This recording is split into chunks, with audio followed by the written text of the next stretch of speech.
What we got here?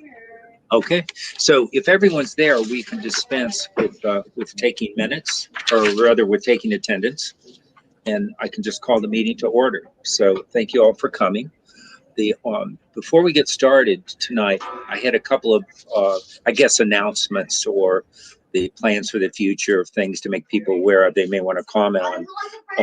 The first, beginning in April, maybe May, depending upon how the quarter works, we're going to start getting several quarterly reports. One is from John Chomek, who's our auditor.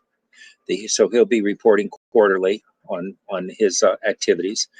Those will be in a form that won't betray or expose any confidential or other kinds of information. So it'll just kind of be an activity, so we have an understanding of how that position is actually working out. Just a little teaser.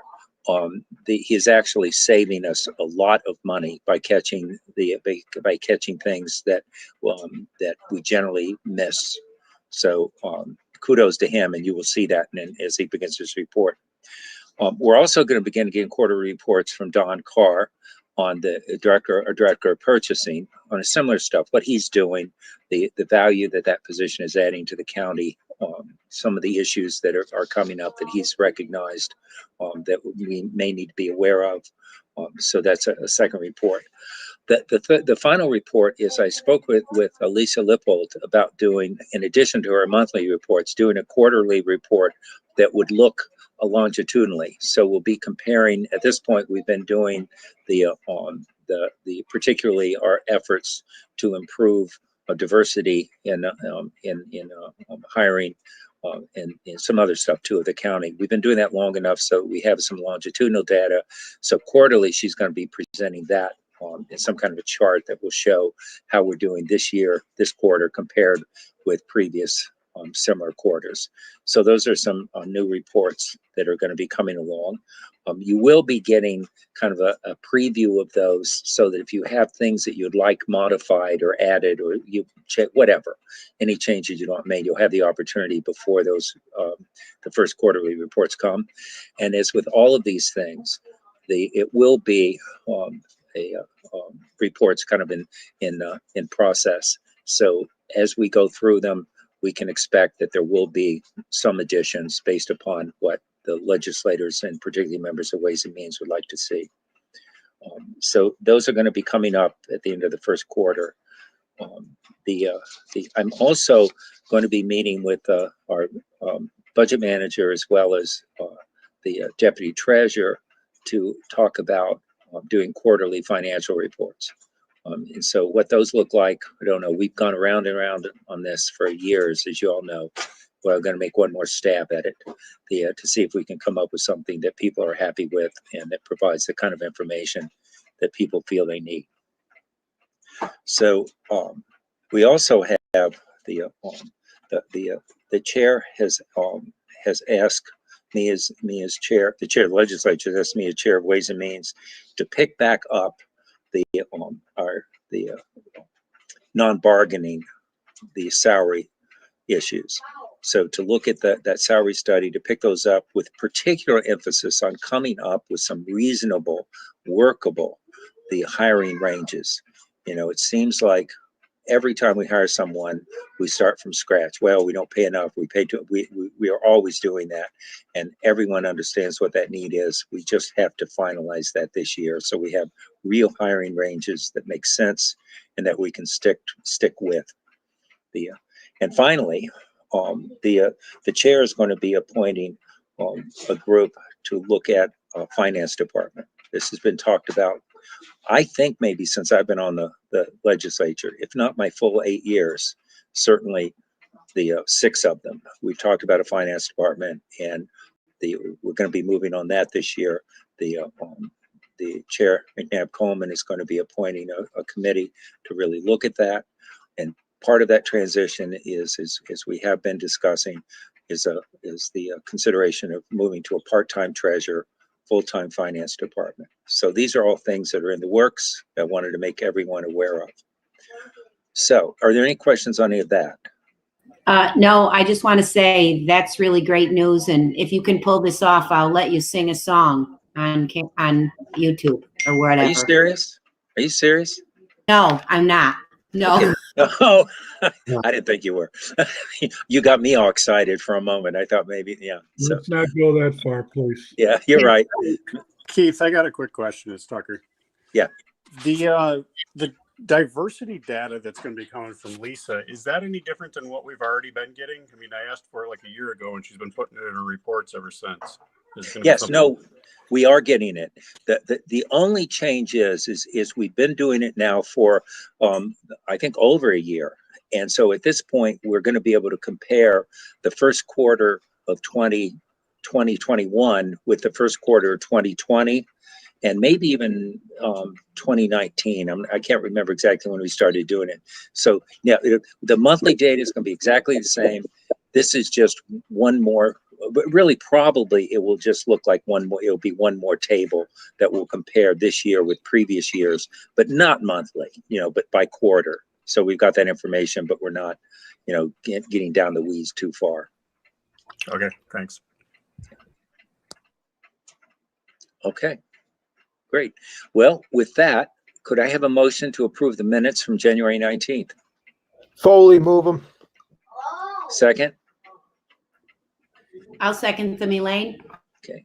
God. Mr. Foley and the Ms. Daly, are there any additions or changes? Okay, very good.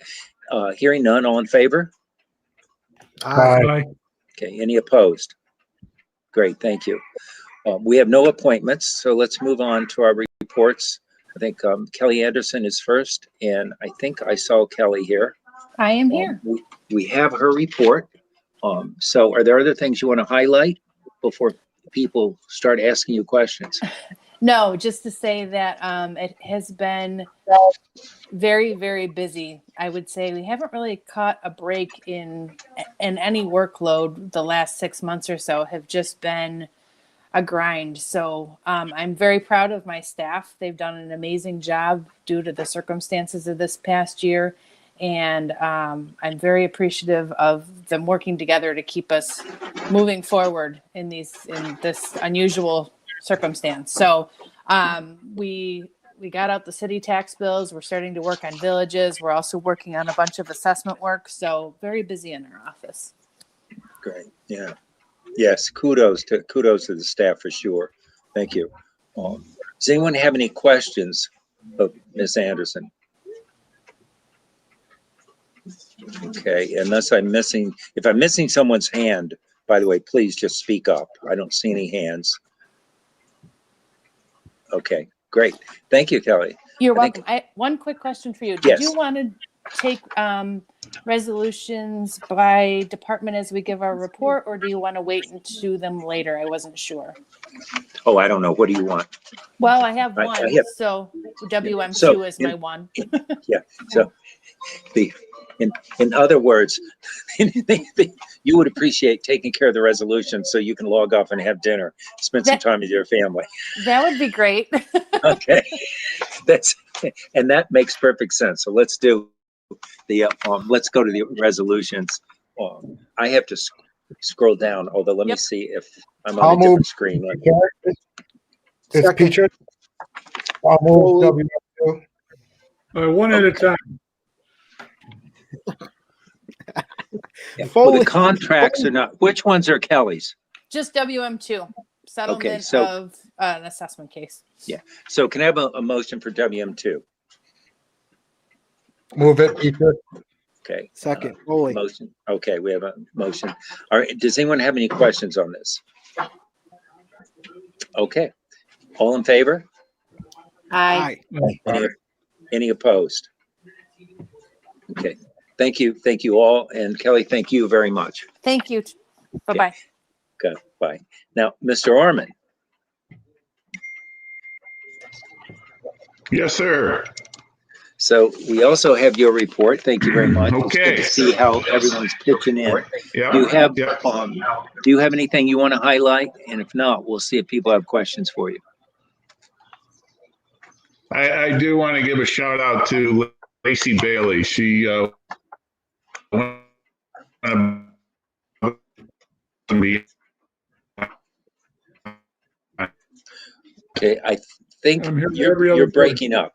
We heard It needed to Lacey be forwarded shout out for a to lawsuit. Lacey, but that's all we heard. Yeah. Oh, because she did a lot of work for a lawsuit that the county.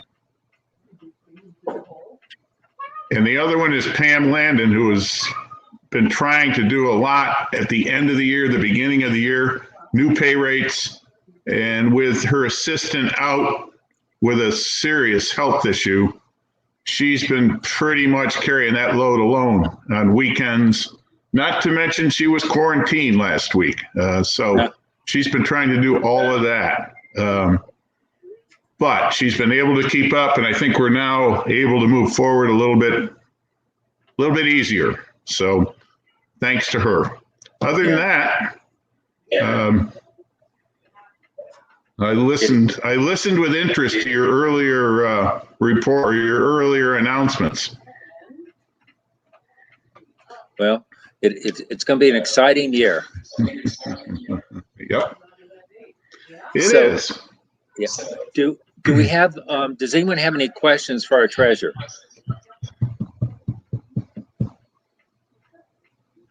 It looks like none, and I don't think you have I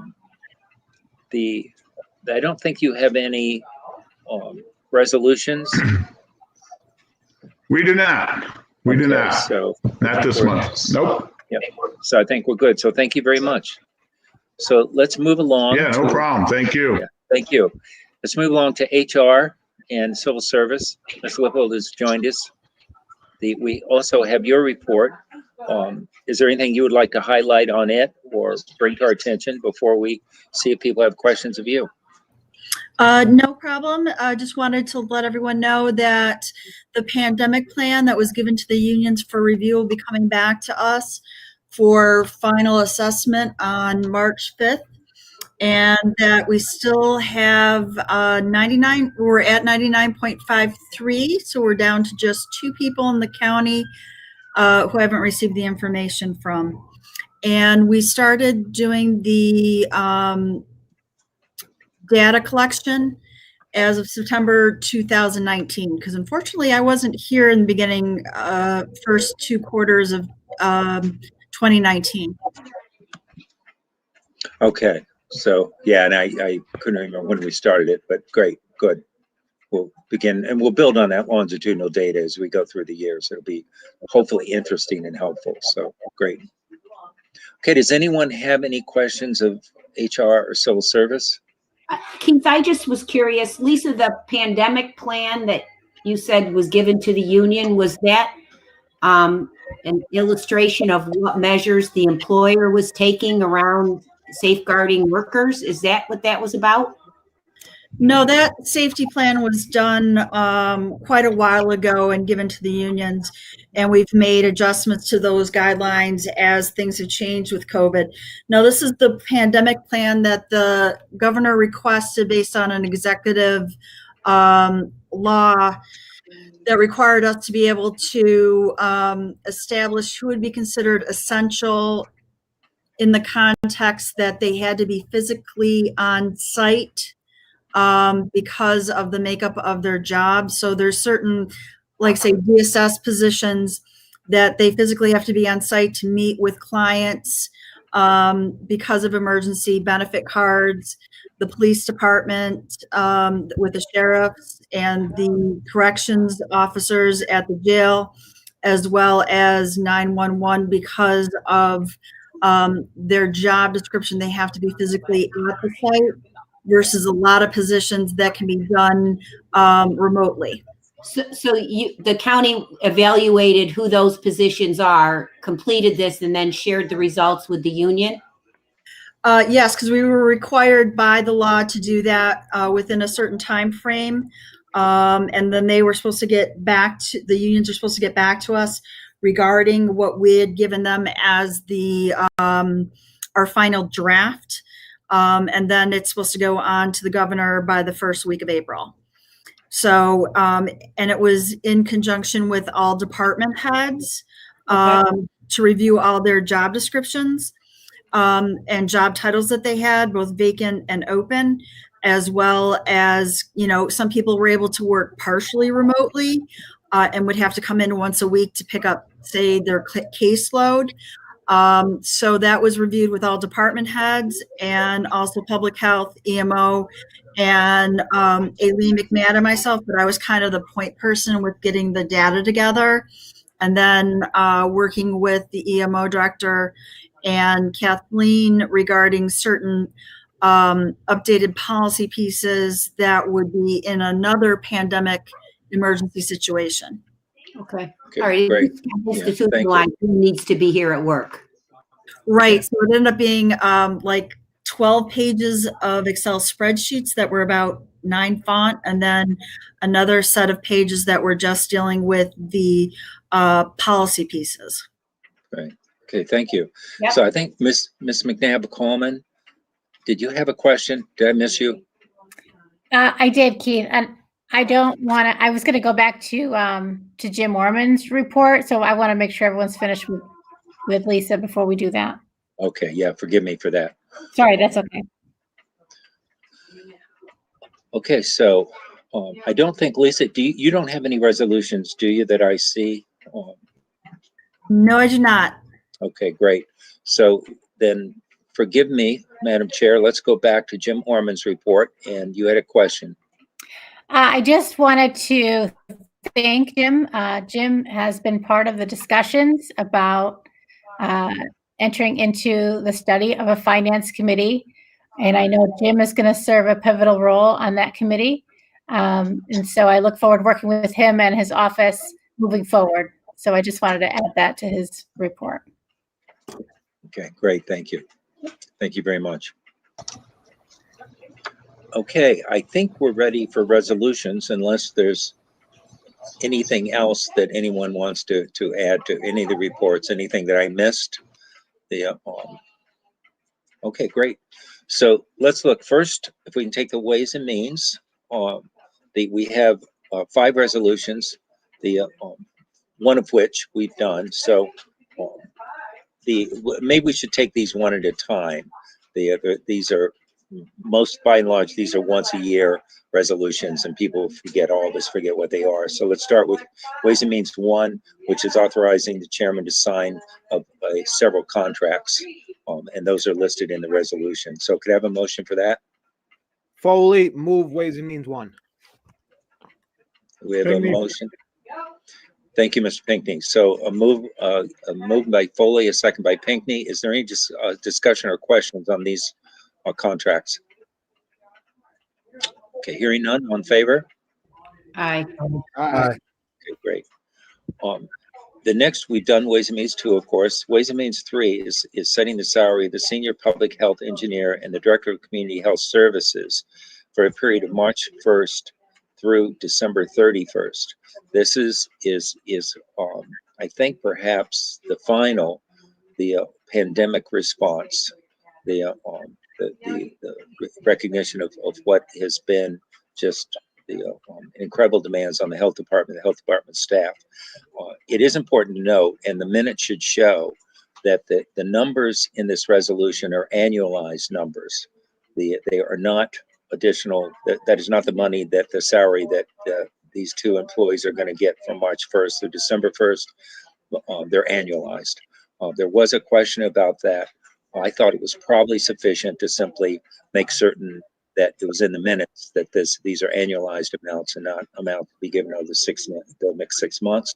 However, if anyone is concerned about the clarity of this, then I would suggest that we approve it here and then amend it to be more clear at the ledge meeting.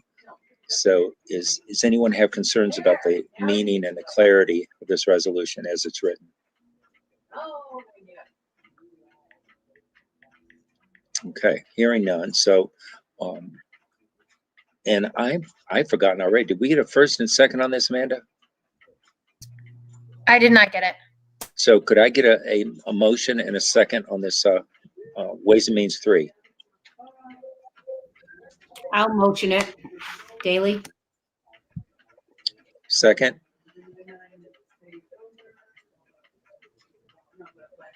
I'll second for discussion. Thank you, Mr. Foley. Okay, discussion. Let's see, Mr. Petrus, no, you don't have a question. I don't see any hands, so if someone has a comment, please just say, I have a comment, and share it with us.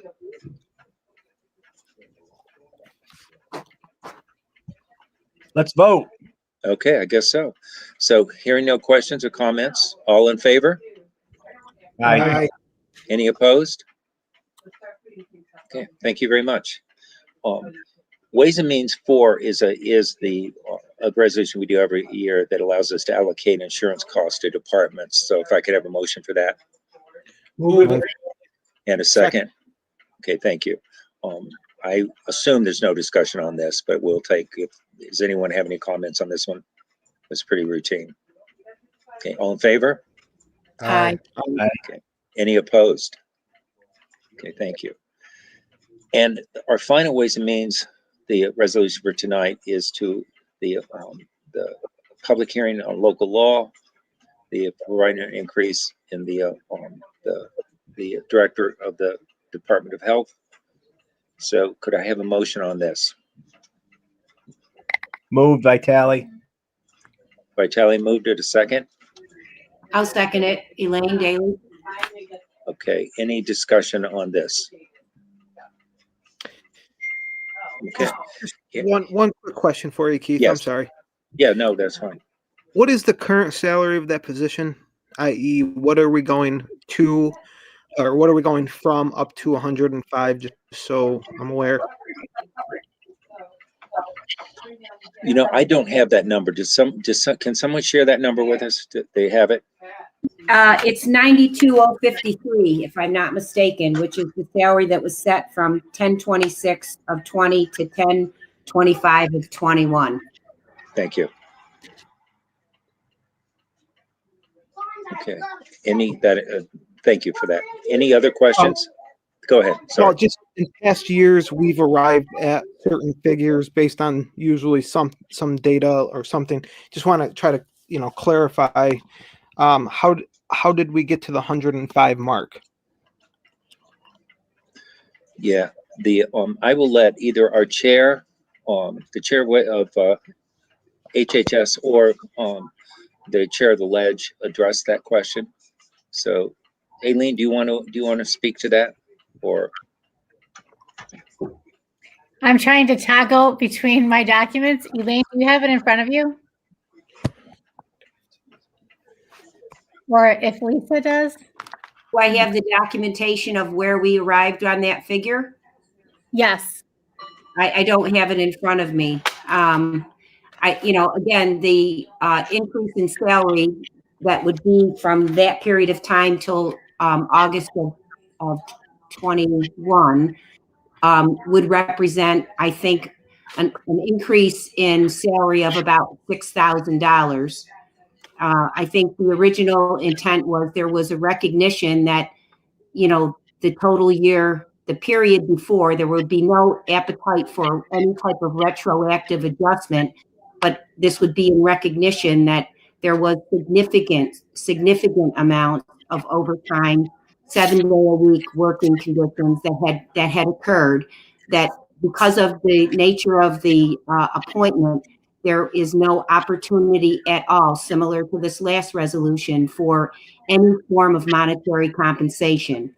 So the intent was to have a temporary bump in salary and have it occur through her term of August of 21, and then to have a similar bump, but less of a bump the following year, and then have the salary go back to what the current appointment was, in the spirit of recognizing that there has been significant amounts of time and work that have occurred and are likely to continue to occur.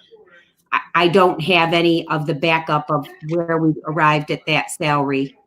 I know we did look, I'm mistaken. I know we did look at a number of other counties, and that 105 was in the mid-range for similar public health directors. So I think that's where I think it was 105 or 104. That's where we arrived at that first level of compensation based on a survey of other counties and the midpoint range of their salaries. Yes, that was. I just pulled it up myself. I just got it too. Go ahead, Lisa. I just Well, wait, let's see. Does that address your question, Mr. Foley? Well, yeah, yes, I suppose. It's just trying to. Is there more information that they have, or is that all that was added into that? I suppose. Just for a holistic look on how we arrived at this number. If Lisa has additional information, that would be helpful here. Okay. Do you want to report on that now, or would you like some written, how much detail do we have? Because if there's a whole lot of detail, then we should send around a document so people can actually see it and study it before the ledge meeting. If it's the kind of the thing that Elaine just shared with us in terms of the general approach, that was very helpful. And we can all understand that just from a verbal report. But do you want much more detail, Mr. Foley? Well, or would you like it? I mean, it's fine. I don't want to suggest that we shouldn't get as much detail as people are comfortable with. I just want to deliver it in a way that's digestible. Perhaps Lisa could just, did I recall that correctly about the midpoint salary range? Yes, you did. And we were at the same time also looking at the internal equity that we were dealing with the public health department and the amount of hours as well as compensation and comp time that is already sort of been assessed as how much work people are doing. Realized, correct? Beg your pardon? A lot of the comp time could be recorded, but could never be realized because of the cap. Correct. May I call a question? Yes. I'm sorry. Do you have a question? You're calling the question. I would like to call the question if I can. You can. Okay. And then, so let's vote. We have to vote on that. So, all in favor? Aye. Aye. Any opposed? Okay, great. So that passes. We'll have this hearing. What I might ask of you, Lisa, if you can circulate the information that we're referencing prior to the ledge meeting, so people have that detail, then that will help potentially address any additional questions, because these are important questions. So, and to see, Mr. Foley, is that good for you? We'll circulate the information. Yeah, it would be helpful. I mean, just to be clear, I'm in favor of this resolution. I just, I hear exactly what you're saying, and I think you're absolutely right. So good. Okay, so we'll do that. Okay, that completes the Ways and Means resolution. So let's move on to Health and Human Services. Ms. Daly. Sure. Health and Human Services had 13 resolutions this month. They all went through committee, but before we vote on them grouped together, I would like to pull tonight HH6 from the agenda. Less of a conversation than last month, but because after the meeting, I was informed by the department head that resolution was incorrect in terms of amount. It was the resolution with employment and training to contract with them for $128,000 to help with work activities to our public assistance recipients. But the dollar amount wasn't correct, and there was a request to look at this and establish a contract out for 3 years. Instead of trying to get into trying to amend that tonight after it already passed through the committee, it is coming back to committee next month, and there'll be an opportunity to discuss those changes. It'll come forward after. So I am pulling HH6, but other than that, I'd like to move HH1 minus HH6 through HH13 as a bundle. They all pass through committee, and if someone would enter a motion to move them as a group. Okay, can we have a second to that? Second, Petrus. Okay, does anyone want any of these pulled out? Okay, is there any discussion? Okay, very good. Then all in favor? Aye. Aye. Any opposed? Great, thank you. Okay, government operations, Mr. Foley. Hey, Keith, before we go on, can I just kind of give a heads up on Oh, the, yes, forgive me. My bad, my bad. I've been approached by Brenda Wyman that there is going to be a principal account clerk typist who really has primary function of that is critical to the operation of the senior nutrition program in terms of adding cases, billing for cases, claiming revenue, all of those things. She'll be going out on a 12-week medical leave of absence, and it will be within the week that the employee will be gone. He is asking for consideration to fill a temporary fill behind those 12 weeks. If there's no objection, my plan is to get those resolution reviewed by the resolutions committee and circulate it out ahead of time and bring it on the floor at the meeting so that she doesn't have to wait the 30 days. So it's not ready for tonight, but I'm giving the committee a heads up that I will be circulating ahead of the pledge meeting this resolution for consideration for this month's meeting. So, and yeah, thank you. Forgive me for not asking for that information. Does everyone understand the issue here, and does anyone oppose to bringing this, having Ms. Daly bring this up to on the floor under other business at the ledge meeting next week? Okay, very good. One thing I would like to point out for the record, normally when things like this happen, and it's what's happening now. We heard a report from Mr. Orman earlier. People are pitching in and getting the work done. The problem we're facing is that we've had an unfortunate string of illnesses and absences. In one case, it's not unfortunate. In one case, it's maternity leave, which is a good thing. But these other instances, the medical leave, whether it's COVID related or otherwise, have really shorted us in terms of who we can rely upon for accounting functions within the county overall. So it's an unusual situation that we need to move forward with this so quickly. So, and if anyone has any questions between now and the ledge meeting, please get them to Ms. Daly so she can process them prior to that meeting. And thank you. Yep, thank you. Okay. Now, Mr. Foley, government operations. All right, Mr. Chair, government operations has 2 resolutions. I'll offer them up as a bundle unless we want to go through them one by one. Well, I'm going to take that as a motion. Does anyone have a second? Second, Pinckney.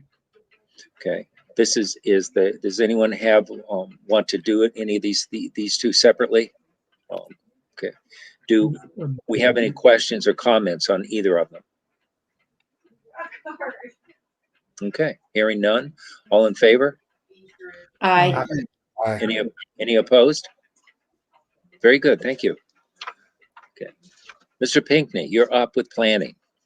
Mr. Chairman, planning has 4 resolutions before you and through committee and seeking approval. I'd like to offer the bundle. Very good. Can we have a second? Second. Foley. Foley, Mr. Foley, thank you. Does anyone have any questions, comments on these 4 as a bundle? Okay, seeing none. All in favor? Aye. Aye. Any opposed? Okay, great. Thank you. Public Works. Mr. Chair, Public Works has 6 resolutions that have been through committee. I would like to bundle them unless anyone would like one singled out. So we can have a second for the bundle? Second, Peaches. Okay. So now do we have, I know there was at least there was a clarifying question on the capital H projects, I think. Yeah. So Elaine, Yeah, Tucker, because I'm not totally familiar with all of this, I understand PW3 is the one that Brian spoke of the month before, and obviously now any remaining responsibility from the county is coming from the reserve, I guess, the road repair. But the next two resolutions are projects that we need to move forward in terms of, upgrading our infrastructure. Is this resolution to kind of solidify the county's support of accepting the money and making its own contribution? And are these things happening this year? I don't know if Mr. Soper's on, but if he is and he wants to jump in, he can have at it. I'm not 100% on those, Elaine. Yeah, because I looked and I didn't know if the estimates coming from fund balance were just that estimates based on the total cost of the project. And I think one was almost 500,000 and the other was 220,000 draw. And I didn't know if all this was going to happen this year, or I just was unclear on how this would work.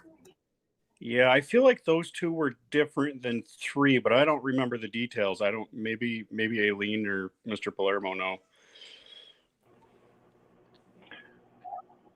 I was not at Public Works this month. I'll defer to Miss Massey if she is able to recall that. I would point out, however, that PW 4 and 5, given that they both draw on the fund balance, although it doesn't say it on the resolutions, they are 2/3 required majority vote at the full board meeting.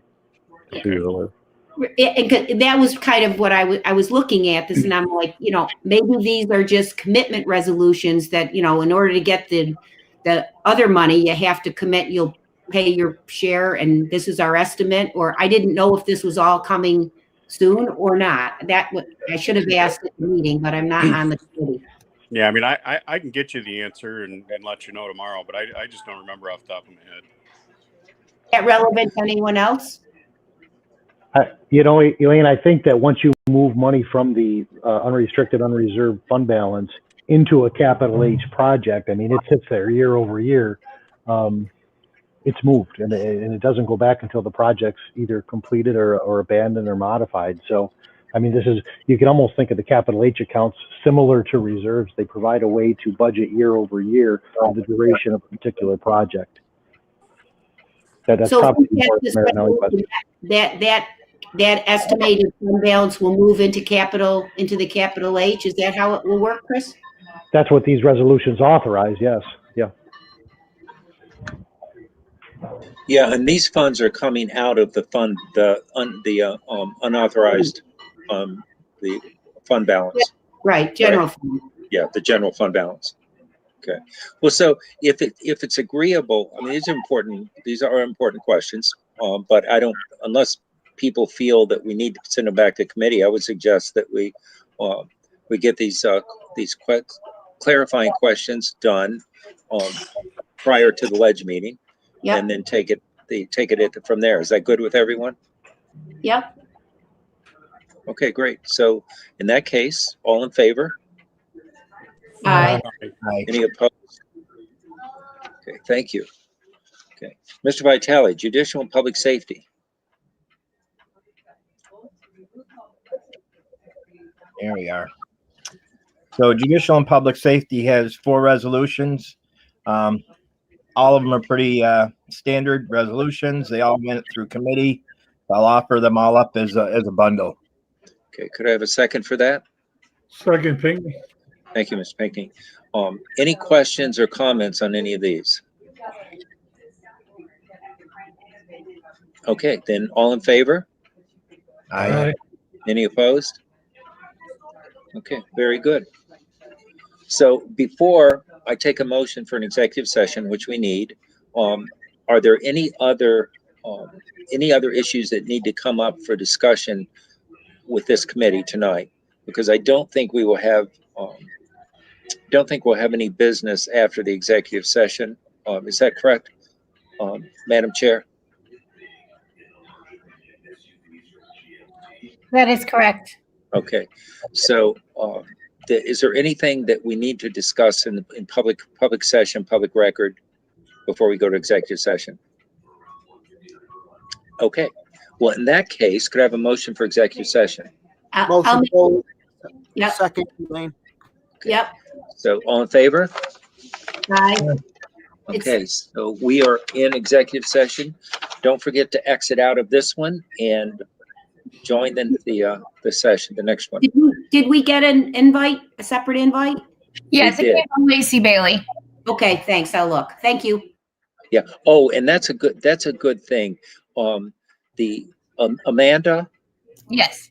can you stay on the in chambers just long enough, because I don't think we'll need you after this, but can you stay in chambers long enough in case someone has trouble accessing the executive session that they can give you a call? I'm not in chambers, but I'll stay on my computer at home, and if Okay. anyone needs assistance, I can help them out. Okay, is anyone in chambers that has the? Lacey is in chambers. I am Okay. in, yes. Okay, so if the two of you can just hang out for a little while, just in case someone's can't access the stuff, you have the phone numbers and that kind of thing. Yes. Great. Okay. Thank you all very much. See you in executive session.